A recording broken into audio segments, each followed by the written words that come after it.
Aloha everyone, Jan Hicks from Jan Hicks Creates here, back for birthday start number 4. Now you guys didn't see 3. I did post on Instagram and Jan Hicks Creates, my Facebook page. Number 3 was the elephant. Om is the name of that beautiful beast. So I did get a start on that yesterday. I will show you that. I will be doing a floss tube video today, so I will show you that, as well as my progress on my first 2 starts, as well as some goodies that I got, as well as, progress on what I was working on the past week since my last floss tube. So there will be a lot to talk about in that floss tube, but for right now, this is my next start. Aloha. This is the pattern by Emma Congden, Stitchrovia, in the April 2019 issue of Cross Stitching. So, let me get, this is a digital pattern, so I do have it on my iPad. So I'm going to move this away so you can't see it and bring my pattern back up. And hope that my iPad will not fall off the arm of my chair while I'm doing this. Oh my goodness. Okay, we'll see. We'll see how this goes. So I have started right in the middle of Aloha, so this is the A here. And I thought I would show you, I may have shown you at some point before, how to do a loop start when you're working with, when you need to do 2 strands of floss. You can do 1 long strand, fold it in half, put the 2 ends through the eye of the needle, and so you have the loop here. So I go down in the front of my fabric, and where I go is, let me bring my needle back up to the top here. This is the square that I'm making the stitch in. So the corner I go down in is the one that I would be going down in if I were just doing it as I'm stitching. Like if this wasn't a new start, if it was just this is where I'm stitching, I would come up in this bottom corner and go down in the top right corner. So that's where I go down for a loop start, and you can see I have my loop sitting there on top of my fabric. So I am going to come up in that bottom corner, and usually I just, the loop is facing in such a way that I can just stick my needle right up through it. Pull it up tight, and then I go down again in that corner that I went down in for the loop start. And then you can see what you end up having is that loop sitting on the top of the fabric. So what you do at this point is just give it a little tug. And it might distort the fabric a little bit, but you can work that out. So you give it a little tug to pull that loop down to the bottom of the fabric, and there you have it. You don't have to turn the fabric over or anything. So this is my A, kind of outlining the A. Now, yesterday, as you know, if you watched my previous starts, yesterday I was going, one of my stops on my long trek downtown, and more about that later, but my first stop was to the Ben Franklin down there, and it's the biggest one on the island, at least that's my understanding. To get some missing floss and kind of to see what they had. Unfortunately,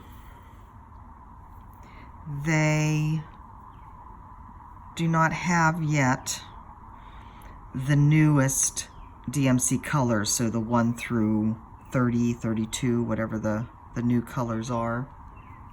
And I need number 10 for the middle of the letters. The needlepoint store I went to does carry DMC as well, but they do not have the new numbers. she said she has no room for new inventory. It is a small place, but my thought was, come on, 30 colors of floss. All right, yeah, you're going to get a box of each, but come on. But anyway, she didn't have them. I had thought that I would go to the cross stitch store because they probably do have them, but at that point I was just exhausted. Traffic was starting to build up. There was construction on H1, so traffic was starting to build up heading out of the city. And at that point, I just wanted to get home. So another point I was going to show you guys, several of you have noticed as I'm stitching, if I don't like how the if I don't like how the stitch is laying, I will mess with it with my needle or with my thumb. And several of you have asked if I've tried railroading. Every once in a while I will do railroading. I don't usually, because usually the way my floss is laying, it works well. But just for those of you who might not know what railroading is, what railroading is, in other words. So railroading is when you have your two strands of floss there and you stick your needle down through. I also find it, and so it goes down through and it kind of keeps the fibers separated. I also find that every once in a while doing that with the stitching, with the sewing method, that in itself kind of has the tendency to make my stitches look wonky. Let me see what I'm doing. I'm doing that, and then I'm doing that. I also wanted to, I'll do it again here. Was I on screen? I think I was on screen. So stick your needle down through your between the two fibers, the two pieces of floss, and just pull through. And that has a tendency to help your stitches to lay neater, to lay flat. I also have noticed that there are some discussions going on in, I don't know whether it was Stitch Mania, Friday Off the Grid, Stitching with the Housewives. Those are the main groups that I kind of pay attention to or am active on, or, you know, that show up in my feed. But there's been some discussion on stitching in hand and, you know, pros and cons, and, you know, how the difficulty of getting the tension right and handling the fabric. And so I just wanted to give a few short pointers here. I have several Stitch With Me videos where I talk in depth about handling fabric and that kind of thing. But I thought I'd just say here, you know, the majority of the time when I am working, I have my fabric rolled up so that my hands are touching the back of the fabric. And my thumb is, though, actively working with my left thumb. I am right-handed. My left thumb is actively working with the stitches. So you may notice when I go down and come back up, my thumb is here and it's kind of pushing down on the fabric a little bit to open up that hole so that the needle finds it and comes through easier. Now, I will say that only works when I am, and I'm not sure how to phrase this, when I'm stitching towards me. So I'm coming down with my needle towards me. Let me do it differently on the next stitch. So the next 3 stitches, I am going to be going up here. So I'm working away from me. So my thumb, well, this isn't the right way though, hold on, because I went up through the bottom corner.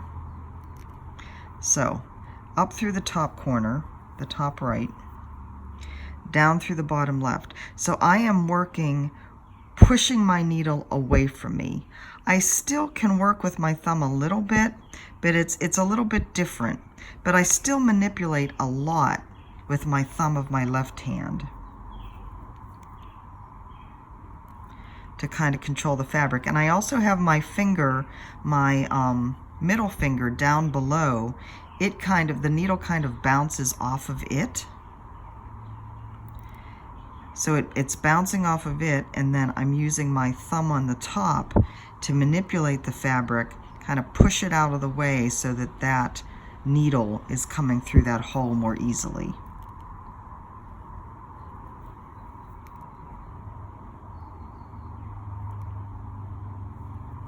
And as for tension,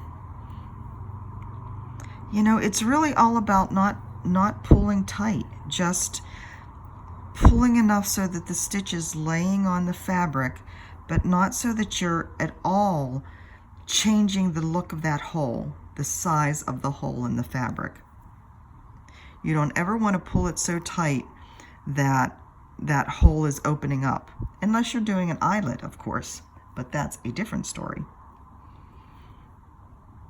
Now, there are times when I will work with my thumb and forefinger if I'm having trouble, and as I move that way towards the right and it's getting a little bit further away, then I just know I need to roll the fabric up a bit more. But there are times when I have both my thumb and my forefinger, and you might want to, if you're just starting to learn how to do the sewing method and you're having problems with the tension, you might want to work with it this way a little bit, because you can kind of hold the fabric taut with your thumb and forefinger. Of course, that does mean that I don't have the thumb as readily available, you know, to do the manipulation like I just talked about. And I'm so used to it that my thumb moves to do that. But that might be an option for you too if you find that you are having trouble with the tension.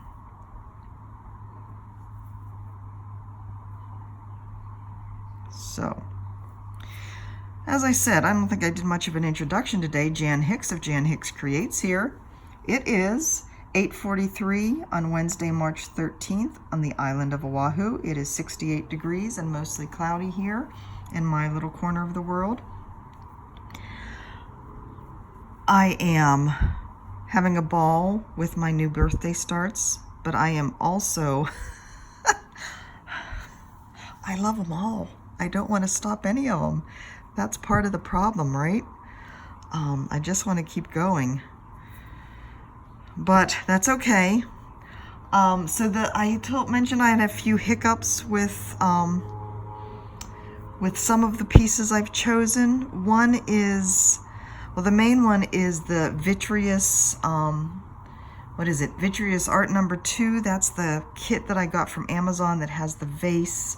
The vase is really colorful with all the flowers and the really strong dark outlining.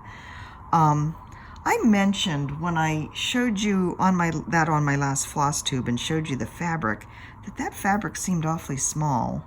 But I had done the calculation, so I assumed it was right. Well, yeah, it wasn't. I don't know what I was looking at. I think I had calculated what the finished design size would be to note that down, and then didn't go on to calculate, because that's what I do. I calculate both for the fabric size I've chosen.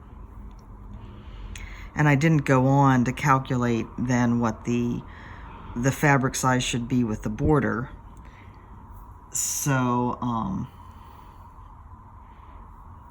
the fabric I think I pulled was just for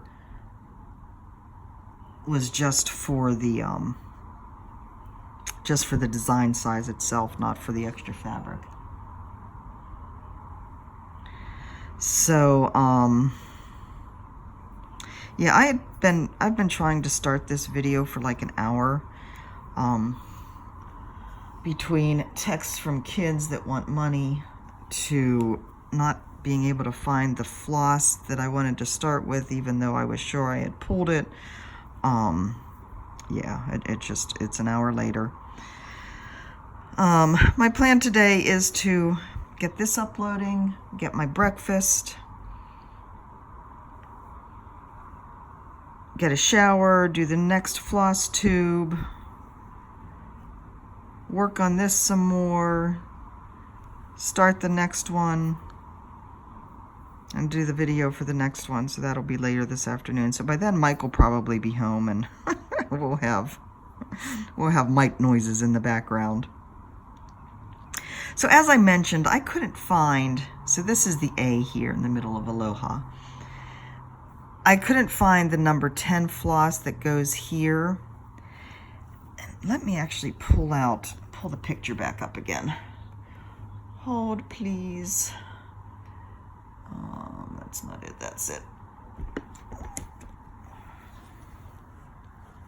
So you can see the middle has that kind of yellowy floss. I think, oh, I guess it's actually an O, not an A. Silly Jan. Aloha. So this is where I'm working here. I think I'm coming up here now. Yeah, I'm working up the H. Anyway, I think I might actually leave it blank in the middle because, as you know, I am using the fabric that I used for Harbor Haven, right? And if I leave the middle of the letters open, then that'll just allow this beautiful fabric to show through.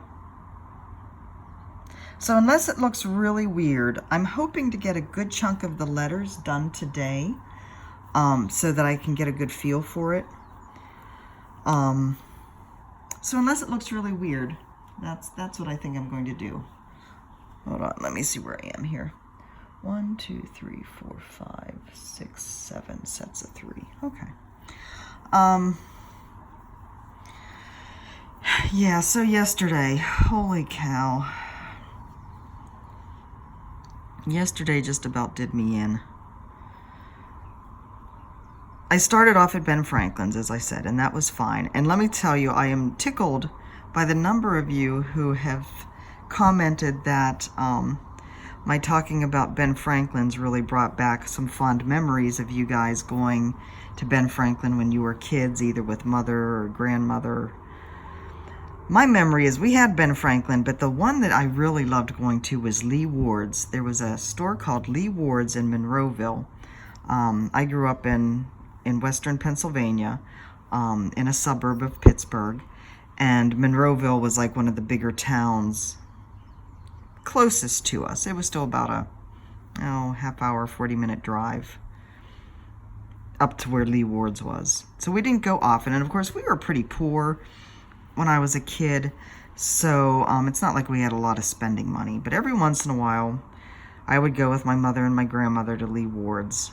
And to me, Lee Ward's was a craft store that, I mean, it might have been the same size as like a Michael's, Hobby Lobby, Joann's is now, but to me, whoops, that's too many. To me as a kid, it was huge. And it had, you know, woodworking and florals and it had everything. It was a candy store, painting, and everything. Just like the big stores now, only like I said, in my mind, it just seemed to have more to be bigger. So yeah, I can relate to those memories of going to Ben Franklin for you guys. So anyways, one thing I discovered about myself yesterday, and you'd think by the age 55 you'd be done discovering things about yourself, but you know, so I grew up in the Pittsburgh area. Out of college, I graduated from college and moved to Maryland, and we lived in Maryland for 25 years. We moved to Sarasota, lived there for 5 years before moving back to Maryland. So, and Sarasota is built on a grid system, so it's very easy to find your way around, and of course the traffic there is nothing compared to either the DC Baltimore area or here. And what I discovered yesterday is I cannot stand not knowing my way around, not knowing which lane to be in. And yes, GPS tells you, but you know, when GPS tells you stay in one of the 2 left turn lanes to make a left onto the ramp for H1. All right, fine. Well, I'm in one of the left turn lanes. I'm in the far left turn lane. Well, that left turn lane actually isn't the one that she meant. She meant, I don't even know how you say it. The left turn lane I was in turned into a parking lot for the post office. Luckily, people down here are very nice. When you put your turn signal on, I guess they're used to having tourists around that don't know anything. They let you in. So there was that. Or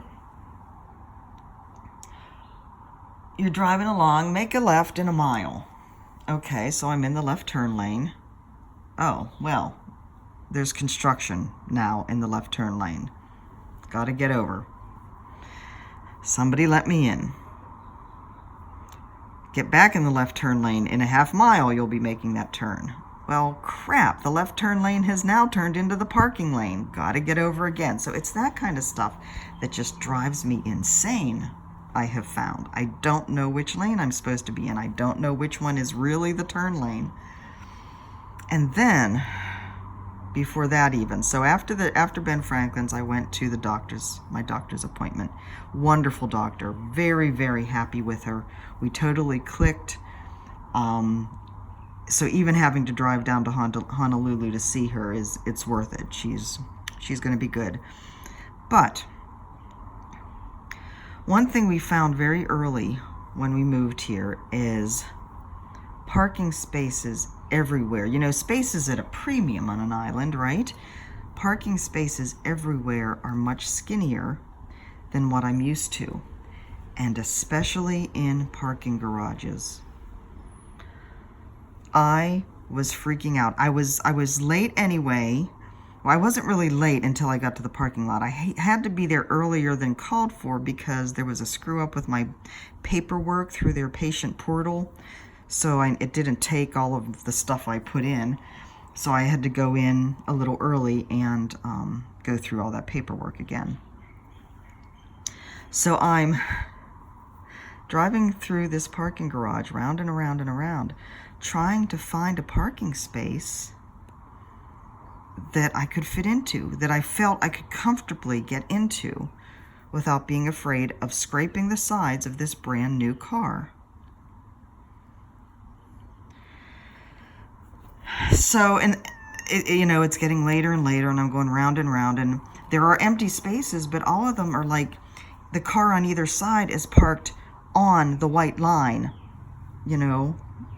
of the space I'm trying to get into. So I finally found a space where the driver's side was basically like it was parking along a wall like this, and the driver's side was up against the wall. I couldn't get the door open far enough to get out, so I had to climb over into the passenger seat, over the center console, into the passenger seat to get out. All right, whatever. So I get into the building, and there's a couple of elevators right inside the door, and one of them is closed for modernization. All right, fine. So I get the one, and I realize I'm not usually a scatterbrained person. I really am not.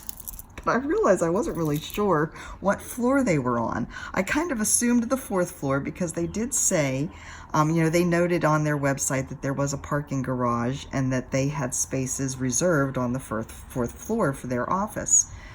None of those were empty, but anyway. So I assumed they were on the 4th floor. Well, they weren't. And so, okay, I got out my phone and got onto their website and saw they were actually on the 10th floor.